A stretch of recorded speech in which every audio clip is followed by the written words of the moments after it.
If Israel has to take over Iraq, you've got to first do what you did in 1980, destroy the Iraqi nuclear power. Number two, you have to do what you did in 1990, the Gulf War, which destroys Iraq's nuclear power. You have to do what you did between 1990 and now. You impose UN Security Council economic sanctions on Iraq so that Iraq is crippled and sent back to the old Stone Age. And you have to do what Mr. Bush wants to do now. He's coming up in the next few months. Deliver the last blow to Iraq so that Iraq will not be able to resist Israel when Israel launches her big attack. And then the territory of the state of Israel dramatically expands.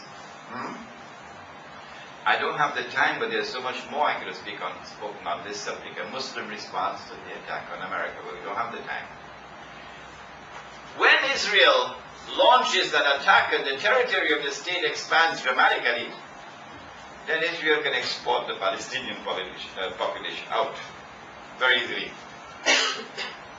At the same time that this is happening, the US economy will collapse. The US dollar will collapse. We already see the signs. If we have the time, sometime I'll deliver a lecture on Islam and the international monetary system. And this will explain to you why paper money is going to disappear. And when paper money disappears, what's going to be money? Huh? Plastic. Plastic. No, this is not a credit card. It's a debit card. Plastic will be money. And when all your money is in the bank, there is no money to carry home and say to your wife, put it away. No, because all the money is in the bank. Then they can seize your money anytime they want. Do you know what happened in Argentina 2 weeks ago? While the scholars of Islam were eating halwa? The government of Argentina froze all bank accounts. So some people didn't have money to even buy roti canai. Can't even buy titarik. No money. Governments can do that. They can freeze all your money. They can say such and such a person is a terrorist. No evidence, of course, but he's a terrorist. Freeze his account. Seize his money. You don't have any money in your pockets. The reason why we are here with this perilous state now before us is because we abandoned Muhammad alayhi salatu wasalam. He gave us real money, and we abandoned the real money, and we took the paper money, and we paid the price for it. When the US economy collapses, and the US dollar collapses, and the state of Israel expands dramatically, and the state of Israel defies the President of the United States who says, withdraw. Israel does not withdraw. So the President says a second time, withdraw. Israel does not withdraw. The President, would you please withdraw? Israel does not withdraw. So the President, I understand why Israel is not withdrawing. And then Israel is able to defy the Security Council of the United Nations, which adopts a resolution. We want to send a fact-finding mission to Jenin. Israel says, no, you're not going to do that. What does the Security Council do? Back down. Israel now becomes the ruling state in the world, because no one can impose their will on the state of Israel. When Dajjal achieves that, and that is around the corner, of course the foreign ministries are all going to be surprised, and the universities are all going to be surprised. But you and I who have studied Surah Al Kahf, we will not be surprised. No. When Israel becomes the ruling state in the world, then Israel will rule the world for how long? A day which is as long as a week. How long will that be? Maybe 20 years, 30 years, I don't know. At the end of that period of time, then Dajjal will now be in a day which is like our day. And therefore he will be in our dimension of time, which is around the corner, maybe about 40 years, 50 years from now. At that time, the water in the Sea of Galilee will have dried up. How long will it take for that water to dry up? That's how long it will take for Dajjal to appear as a human being, as a Jew, as a young man, powerfully built with curly hair. Notice I'm saying nothing about his eyes. That will come in the lecture on Islamic spirituality, which is at Loram K. Islamic spirituality. Dajjal will now rule the world from Jerusalem. He has fulfilled his mission of impersonating the Messiah. So he can rub his hands, it's a mission accomplished. It is at that time that the Imam al-Mahdi will emerge, that we spoke about last night. And then Dajjal will attack the Imam. Because the Imam has succeeded in restoring Darul Islam to the Arabian Peninsula. The state of Saudi Arabia is now in the garbage bin from where it came in the first place. And Islam has re-emerged in its cradle. Darul Islam in Arabia. This is the greatest and the most potent threat of all to the state of Israel. And that's coming. That's coming. And so Dajjal has to respond. He has to attack the Imam al-Mahdi. The Prophet said, alayhi salatu wasalam, he pointed his hand 20 times to the east. He said it's from the east that he will attack. And yesterday we told you how he will attack. He will be riding on a donkey. The donkey will have his ears stretched out wide. The donkey will travel as fast as the clouds. And I told you I visited Hong Kong last week on that donkey. And so we're talking about fighter aircraft. The state of Israel is going to be attacking using fighter aircraft, but will be attacking from the east. So it is Dahran we're talking about. What used to be the Saudi Air Force Base in Dahran, and now it's the American Air Force Base in Dahran. The attack comes from the east. The angels will guard Mecca and Medina. And Sahih Muslim tells us that the attack is going to be diverted to Damascus. And then comes the confrontation that we described last night. We don't have to repeat it again. Imam al-Mahdi is inside the masjid and Dajjal is outside, followed by 70,000 Jews from Isfahan, wearing their Jewish shawls, indicating that power in Israel has now shifted from the European Jew, who is not a Jew, he's a European dressed up in the clothes of a Jew. Power has now shifted from him to Banu Israel. And we said to you last night that that process of change of power has already started in Israel. While the scholars of Islam have been eating halwa, of course. Because the new president of Israel, the one who defeated Shimon Peres for the post of president, is an Iranian Jew, not a European Jew. For the first time in the history of the state. Banu Israel are now taking over. Imam is inside and Dajjal is outside. And at that moment the son of Mary comes down. The water in the Sea of Galilee is now dry. I am saying to you that that event is approximately 50 years away from now. The Imam says, here he is, this is the son of Mary. And so history repeats itself. Because once before it happened, when John the Baptist, Yahya alayhi salam, said, here he is, this is the man you've been waiting for, this is the Messiah. And then the true Messiah comes out and confronts the false Messiah. The false Messiah flees, and the true Messiah pursues him and overtakes him at Lud, which is the headquarters of the Israeli Air Force. And then the true Messiah kills the false Messiah. So all the planes are now grounded. They no longer have control over the skies. The source of their power is that they control the sky. The skies no longer belong to them. The Jal is now destroyed. Now comes the end of Gog and Magog, which we could not deal with last night. This solitary hadith is in Sahih Muslim. The solitary hadith declares that it is now that Gog and Magog are released. And the first of them will pass by the Sea of Galilee and start to drink the water. And by the time the last of them pass, they will say there used to be water there. And the world of scholars of Islam have held on to this solitary hadith. And so the world of Islamic scholarship is insisting that the world cannot experience Gog and Magog until the Son of Mary has come back. Impossible, double it. But they have disregarded 8 ahadith in Sahih Bukhari, which we have recorded in this book for them.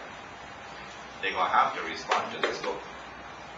Secondly, they have disregarded something else. The Jews are back in the Holy Land. The Quran declares that it explains all things. And therefore the Quran must explain the return of the Jews to the Holy Land. What is that explanation? Come on, stop eating halwa and give me the explanation. They don't have it. They've disregarded a third thing. Some 50 years after the Hijrah, the Khalifa, I think he must have been Uthman radiallahu ta'ala, sent a delegation to go search for the barrier, the one built by Zulkarnain. The delegation traveled and they found the barrier in the Caucasus Mountains. And the delegation returned to Medina to report that the barrier was lying in ruins. The world of Islamic scholarship has disregarded all of this evidence. The world of Islamic scholarship is at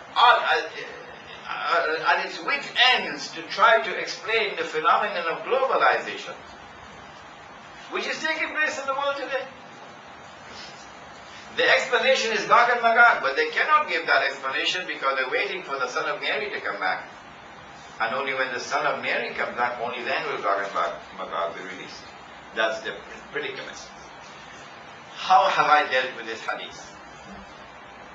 My teacher, Maulana Fadlur Rahman Ansari, rahimahullah, he taught this important lesson. He said, do not take any hadith in isolation. No.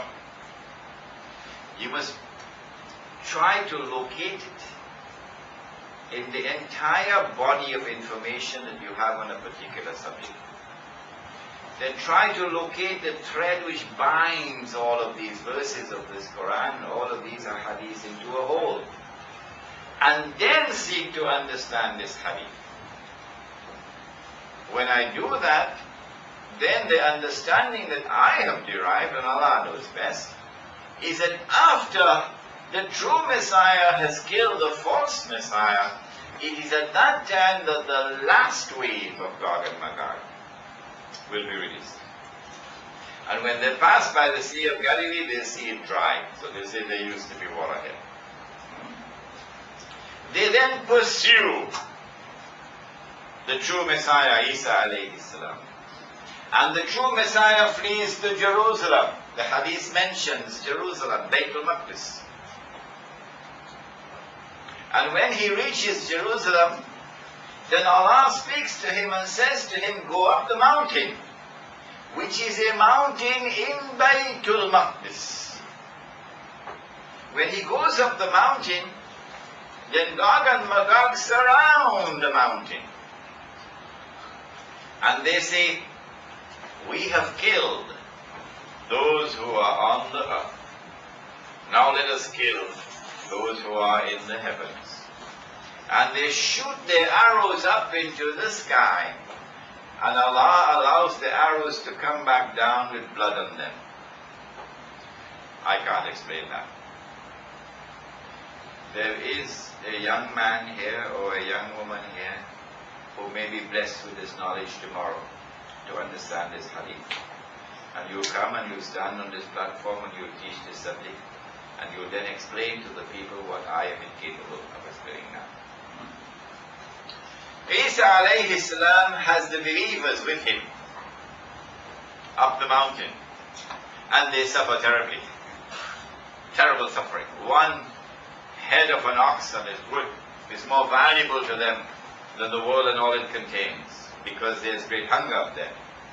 Then Isa alayhi salam raises his hands and he prays to Allah to destroy Gog and Magog.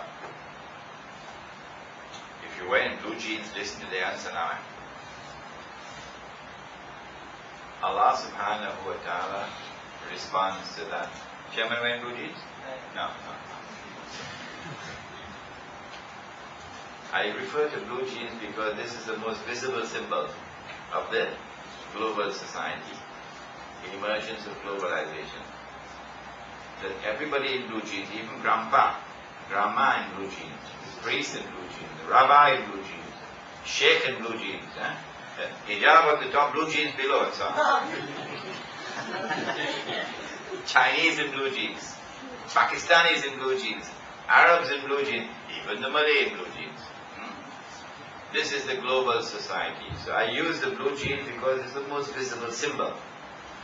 This blue jean society is now going to be attacked. The Gog and Magog world. Isa alayhi salam prays to Allah to destroy Gog and Magog. What does Allah subhanahu wa ta'ala do? He sends a little insect which attacks them at the back of their neck. And as they attack at the back of the neck by this little insect, they all fall down, paralyzed, and by next morning, they're all dead. Strange, isn't it? And so many are dead, no one to bury the bodies, so the bodies begin to stink. That is the tomorrow that is coming. The earth filled with dead bodies. Wherever there are Gog and Magog on the face of the earth, they're going to be attacked by these insects. And they all fall down and die. I wonder why this happens. Did Allah subhanahu wa ta'ala not create a defense mechanism in the body with which the body can fight back? And at the heart of that defense mechanism, is there not an immune system? So it would look as though the immune system has collapsed. Gog and Magog's immune system have collapsed. And so a simple little insect bite and the body could not fight, could not defend itself. I wonder what causes the immune system to collapse. This is a detail I couldn't give you last night. Well, where does the immune system get its sustenance from? From a pharmacy? Oh no. The immune system gets its sustenance from food. Food, makan. And therefore food not only provides nutrition, but food also has a medicinal function to perform. Okay? So the great engineer, when he engineered the genetic composition of food, delivered food which could perform multi-dimensional functions. Okay? When Gog and Magog went into food, they said, we can do a better job than you did. So they now re-engineer the genetic composition of food, and then they deliver a new seed which can give a bigger crop. So you make more money.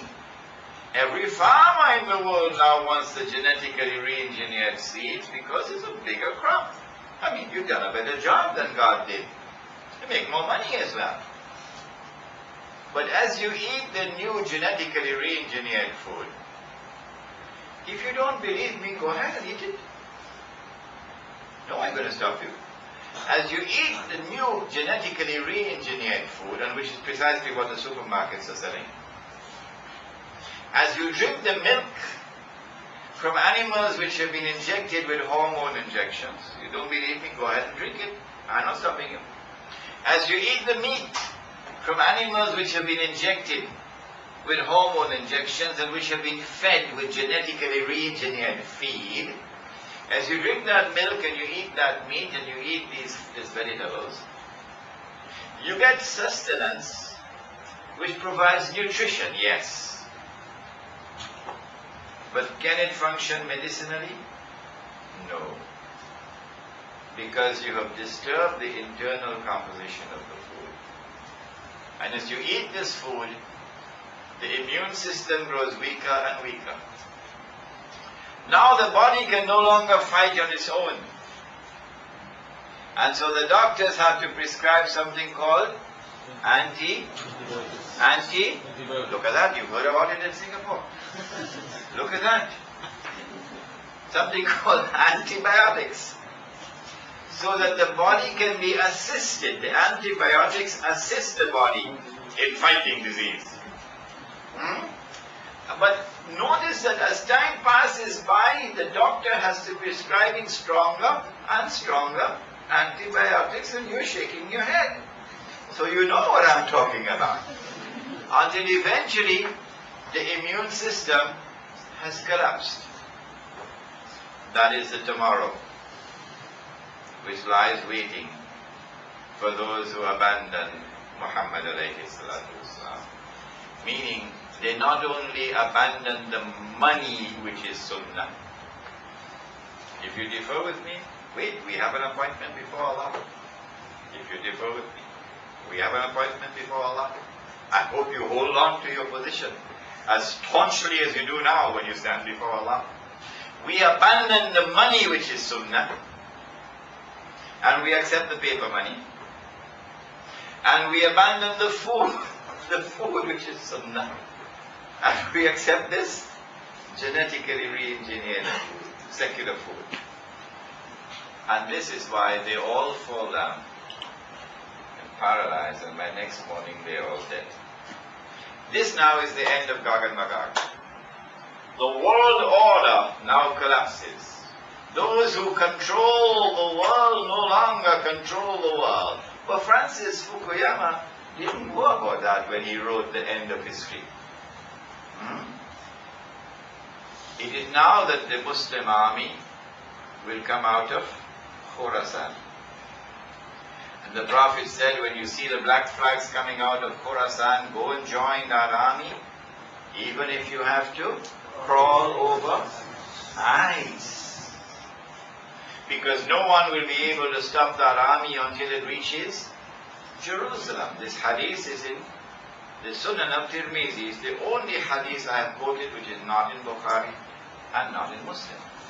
And I gave you a gentle advice last night, which I'd like to repeat if you don't mind. I suggested to you, and please, do please remember my words.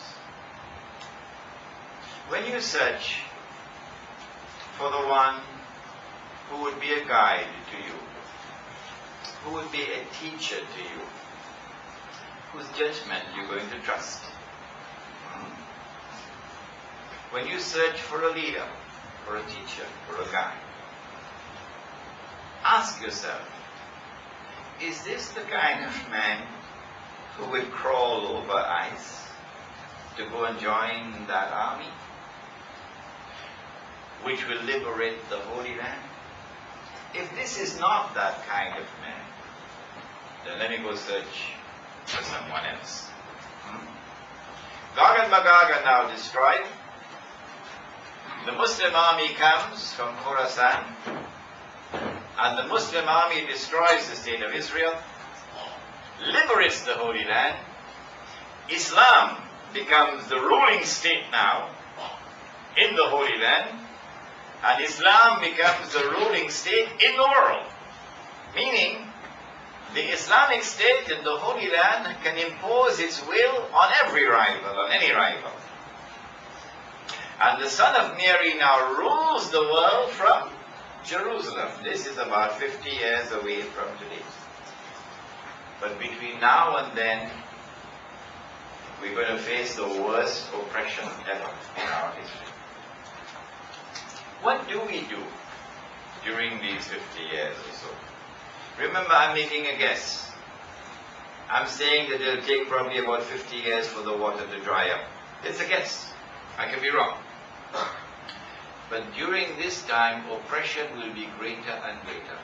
The war against Islam will intensify, of course using the curtain of terrorism. How do we respond to it? What do we do? You cannot establish Islam as a state. No. They will destroy it. If I cannot establish macro-Islam, there's nothing to stop me from seeking to establish micro-Islam. Micro-Islam. Surah Al Kahf is the one who tells me, when they have left no door for me, they want to destroy my faith. There's nothing I can do now but to give up my faith. That's what they want. What Surah Al Kahf teaches us is, don't give up your faith, give up their world. So the young men fled in the cave. Rather than give up their faith, they fled in the cave. What did the Prophet say, alayhi salatu wasalam? He said, the time will come when a man will have to flee to the mountainsides where rain falls and take with him some sheep and goats in order to preserve his faith. This is micro-Islam. I call it the Muslim village. Maybe amongst you who are attending this lecture tonight, who are 20 years of age, 21, not 60 like Imran, 20 years of age and 21 and 22, tonight a seed will be planted in your hearts. Oh Allah, this is my goal in life. I'm going to struggle to achieve this, regardless of the obstacles I have to overcome. That I want to establish a Muslim community. I cannot do it at the level of state, but I can do it on the micro level as a village. A Muslim village where our young people are not going to be inundated with pornography.